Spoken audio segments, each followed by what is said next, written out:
Welcome to Supernatural Living with Dr. Bill Bright.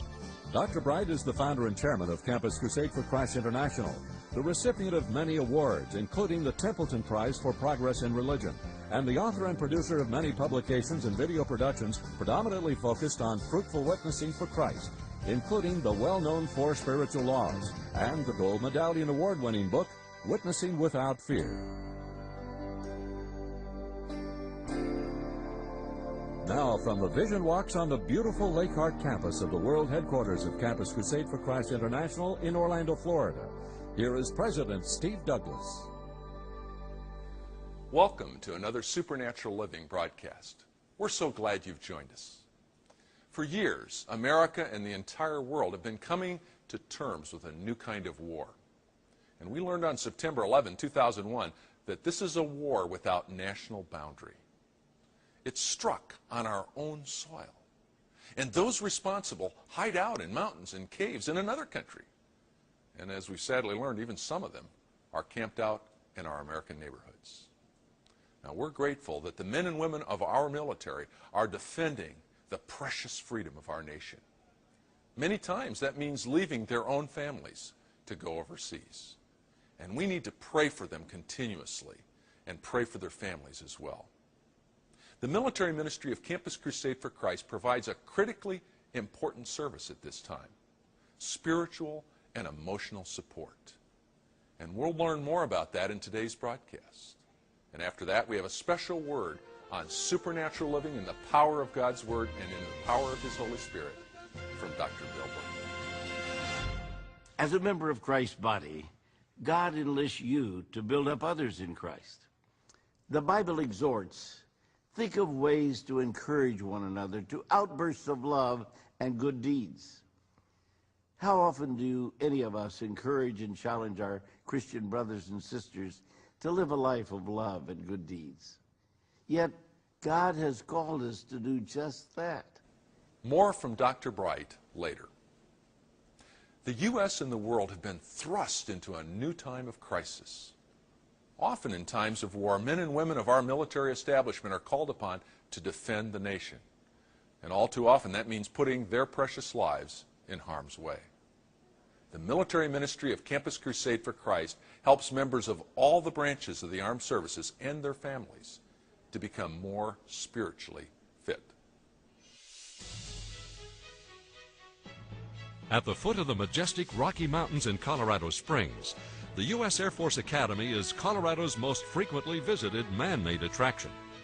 Visitors come daily to watch cadets march during the noon hour. And of course, there's the famous chapel. Constructed of aluminum, it resembles a formation of fighter jets shooting up into the sky. And inside, stained glass windows surround aviation symbols that welcome those who enter to worship Jesus Christ. An education at the Air Force Academy includes academics, military, athletics, and spiritual development. A student receives a well-rounded education and the opportunity for a promising career as a pilot. Yet, enduring the rigors and disciplines of military training plus college studies makes this a stressful environment for any cadet. Your first year, you just kind of you just get really taken out of your comfort zone. It's not like anything you've experienced before.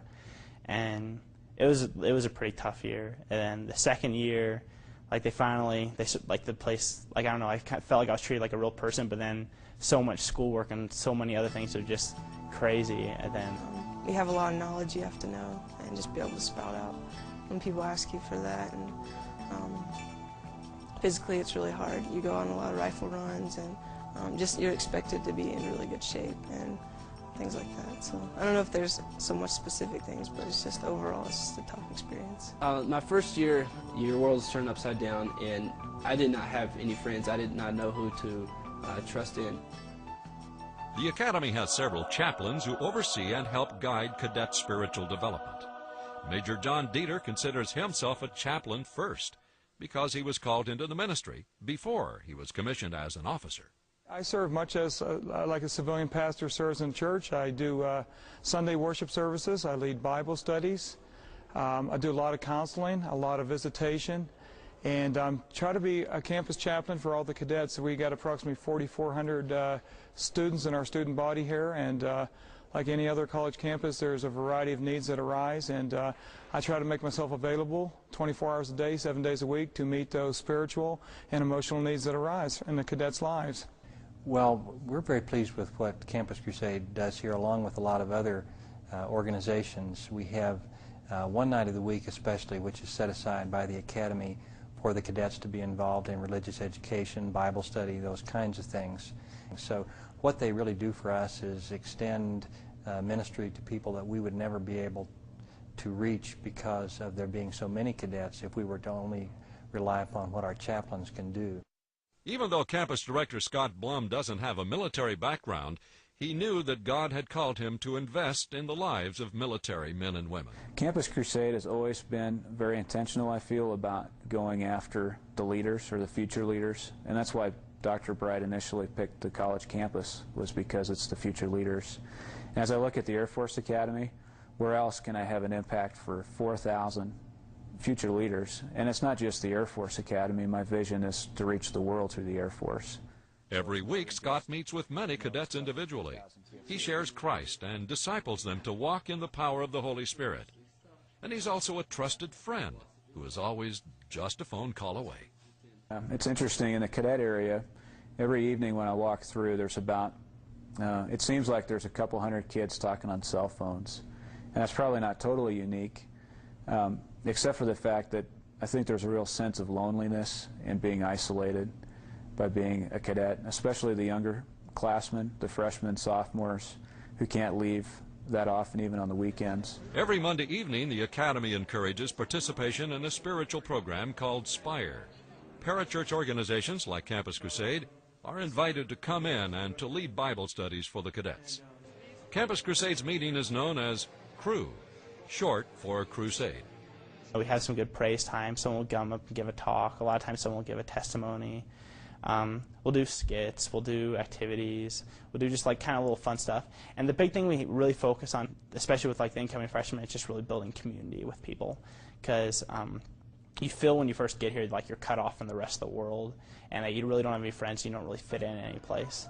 Military readiness begins with the individual. That's why the individual is the focus of Campus Crusade's military ministry. Through evangelism and discipleship, each year cadets are recognizing God's call upon their lives. A call which will make an impact around the world for the present and for eternity. Our purpose for Campus Crusade for Christ at the Air Force Academy is to make Jesus Christ the issue at the Air Force Academy and around the world. And I think that we're seeing God do that. We're seeing kids come to Christ, being built up in their faith, and being sent out to reach the world. They're government-paid missionaries when they leave here. I'm not sure I would still be here, actually, if Crusade wasn't here.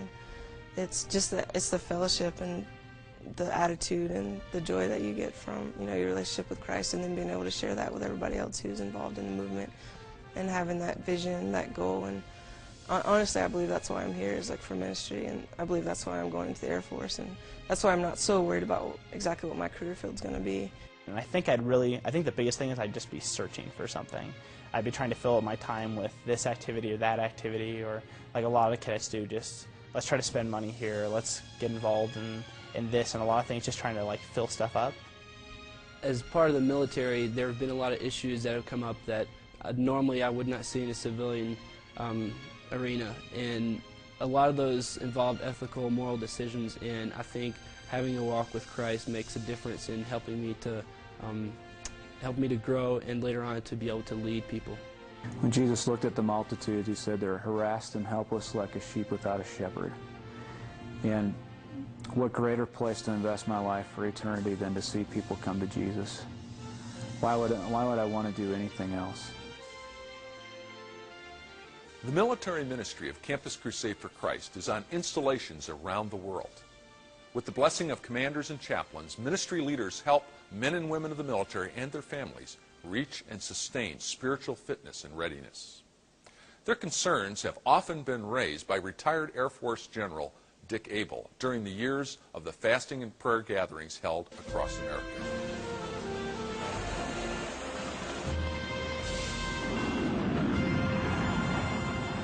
I'm a jet pilot. I flew jets, and I led an acrobatic team. And it's an interesting thing to lead an acrobatic team. My wife flew with me in a domestic airplane one time, and she said she'd never do it again. She didn't like seeing the ground too much, and we did rolls and all those kind of things. It was like the Thunderbirds, but they did away with all teams but the Thunderbirds. But instead of just a normal prayer time, I'd like you to stand. I'm going to be flight lead. I want you to stand in groups of 3 because we flew a 4-ship formation. So you get somebody around you. And Louis Evans is standing down here laughing because I got to tell you a story about Louis Evans. I took him through the altitude chamber with the Air Force. So stand in groups of 3. And I'm going to go through, and they'll be on the screen, but I'll just grab a hand of your wingman, okay, whoever your wingman is, and I'll go through these, and right wing, left wing, and then slot, the fourth person, pray along with me. The first one is, would you pray with me for local and state government, for the Christian leaders and workers to have courage to establish and maintain biblical values, ethics, and morality. And as the right wing finishes, let the left wing pick up the federal government,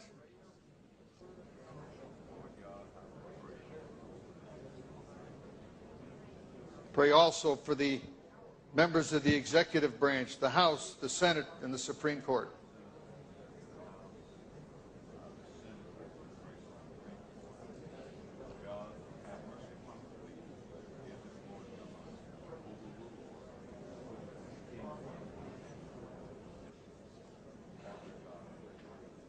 And for my slot man, number 4, I would ask that you lead the prayer for the military, for those that are under the sea, on the land, and in the air, that God would guide and protect them and draw them closer to your heart.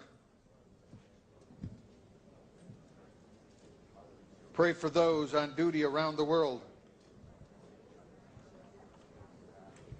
Those that are deploying at this very moment that we're standing in Houston praying. There are many deploying. And pray for the rear echelon or the spouses and children that are at home.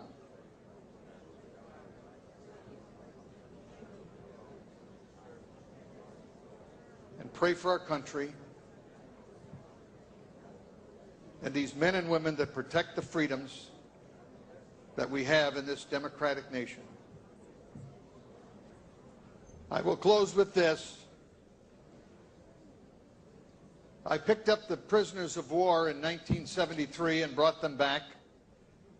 Those held the shortest period of time came out on 29 March 1973, and 2 men, the senior officer board at one end and a lieutenant who I knew as a cadet at the other end, shared this quote with me, and I shared with you in closing. Freedom has a taste.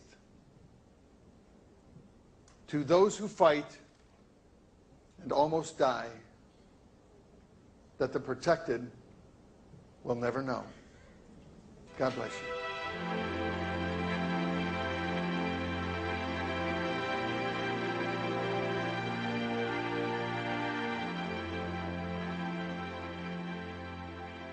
The issue of the terrorist attack on the 11th of September has caused not only the country, but the military for sure, to get focused on things that are of eternal value.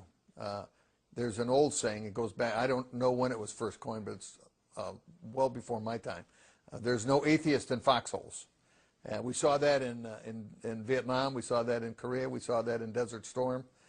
We've had pictures of people being baptized in water holding tanks and 55-gallon drums because they know that death is imminent. When the military ministry first started in 1965, Colonel Jack Fain, who was the one that had the concept for it, went to Dr. Bright and he said, there's one group that needs to know about the Lord and His love and His saving grace, it's military, because of their threat of going into harm's way. That hasn't changed. That hasn't changed at all. And although, you know, we saw great devastations and literally thousands killed in the World Trade Center and in the Pentagon and the aircraft crash in Pennsylvania,